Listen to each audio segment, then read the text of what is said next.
Rien n'est impossible pour Hansi Flick's Barcelona. Le match reprogrammé contre Osasuna était gênant pour tout le monde.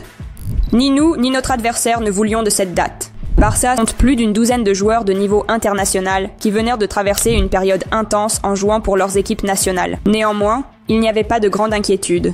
Nous étions confiants que Flick et son équipe trouveraient un moyen de gagner. Chaque match est une finale à partir de maintenant, a déclaré Ferran Torres après le match. C'est la mentalité qui prévaut maintenant dans l'équipe.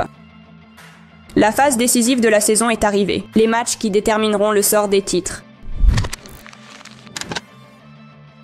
Nous ne pouvions pas compter sur Pau Cubarsí, qui a subi une légère blessure lors du camp de l'équipe nationale, ni sur Rafinha et Araujo, qui ont joué pour leurs équipes le 26 mars. Les vols long courriers les ont empêchés de récupérer complètement. C'est pourquoi Ronald a passé tout le match sur le banc, bien qu'il ait demandé à Flick de l'inclure dans l'équipe. Il en était de même pour Pau Cubarsí, mais avec le match contre Girona qui approche dimanche, Flick a pris la bonne décision de lui accorder du repos. Alors, à qui Hansi a-t-il fait confiance? Szczęsny, Koundé, Eric, Inigo, Balde, Frenkie, Pedri, Lamine, Olmo, Gavi, Ferran. Lorsque la composition a été annoncée, tout le monde s'attendait à ce que Ferran joue en tant qu'ailier et Olmo en faux neuf.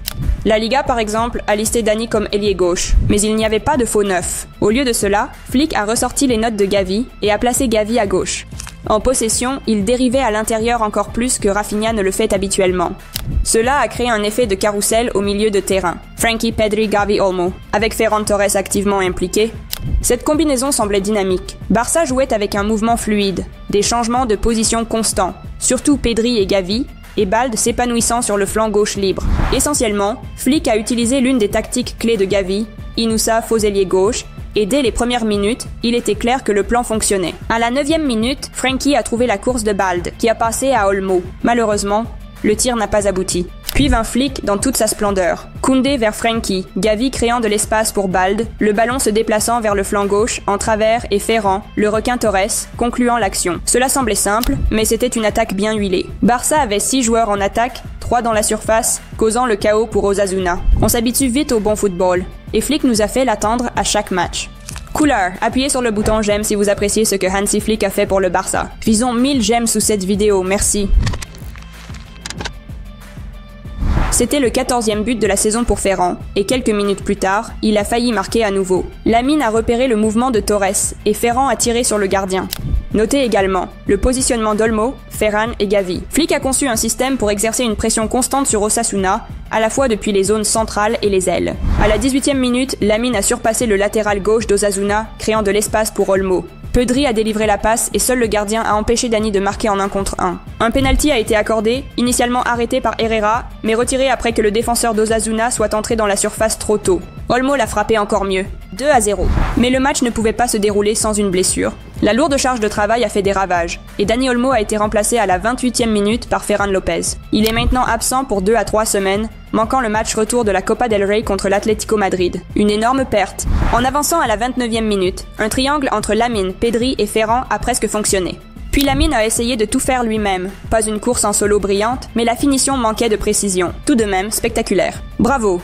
39e minute. Ferran s'est approché avec un coup franc magnifique, faisant vibrer la barre transversale.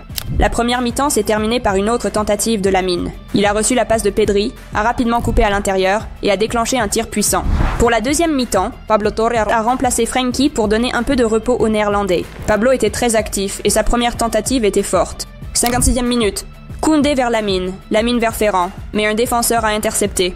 C'est Pablo Torre qui a initié le 3e but de Barça, une passe brillante dans l'espace pour Fermín, qui a parfaitement combiné avec Lewandowski. Vitesse, timing, précision. Une autre contre-attaque époustouflante de l'équipe de Flick.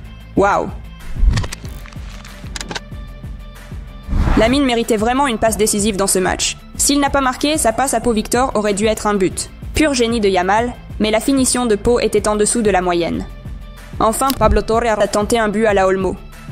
Osasuna a eu 2 bonnes occasions en seconde mi-temps, mais la chance était de notre côté. Soyons honnêtes, ils n'ont pas eu de chance. Et nous avons une autre feuille blanche pour Szczęsny, son 9e en 17 matchs. Quelle performance de tech.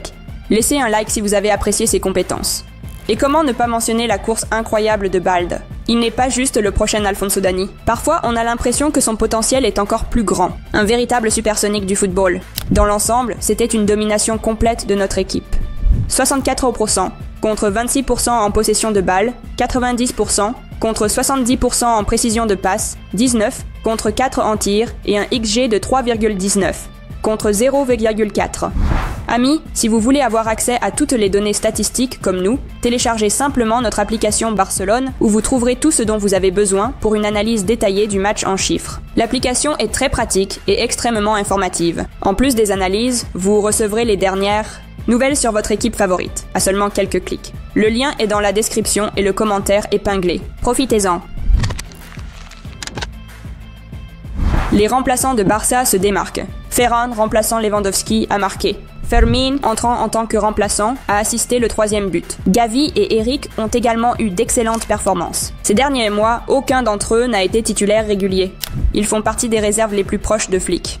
Quel luxe d'avoir une telle profondeur, et leur mentalité est incroyable. Fermín célèbre son assistance aussi passionnément que ses buts. Parmi les titulaires, seul Frenkie s'est vraiment reposé, remplacé à la mi-temps. Pedri et Balde ont été remplacés seulement après le 3e but. Fait intéressant, Flick n'a pas remplacé Lamine ou Koundé, ce qui signifie que leur condition physique est solide. Mais c'est insensé. Yamal a joué 66 minutes contre les Pays-Bas, 120 dans un autre match et maintenant 90 contre Osasuna. Et à la 85e minute, il avait encore l'énergie de récupérer le ballon et de créer une occasion en or pour Pau Victor. 4 passes clés, 7 dribbles, est-il même humain? Lamine Yamal est le premier joueur des 5 grands championnats européens à réussir sans dribble cette saison. Il n'est pas humain.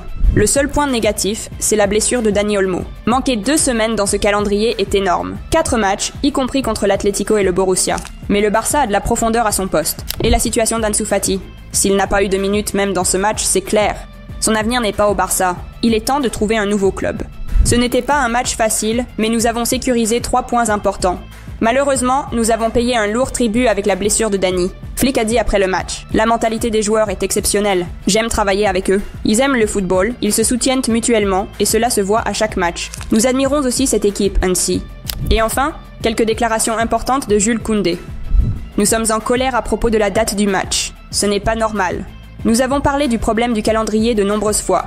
Je sais qu'il est parfois difficile pour les gens de comprendre. Nous sommes très heureux de faire ce que nous faisons. Je me considère comme privilégié, de vivre ma passion et de bien vivre. Mais programmer un match à cette date est un manque de respect envers le club. Peu importe si c'est le Barça ou Osasuna ou le Real Madrid. C'est un manque de respect envers les joueurs. Nous ne sommes pas des machines et pour performer à ce niveau et donner aux fans ce qu'ils veulent, nous avons besoin de repos. Toutes les organisations doivent comprendre cela, pas seulement la Liga. Elles ne peuvent pas simplement programmer des matchs à leur convenance. Nous ne cherchons pas d'excuses, ce n'est pas notre style. Félicitations pour la victoire! Assurez-vous de laisser un like sur cette vidéo, abonnez-vous à notre chaîne pour toujours regarder les meilleures analyses sur le Barça et laissez un commentaire en nous disant de quel pays et de quelle ville vous nous regardez. Visca el Barça y Visca Catalunya!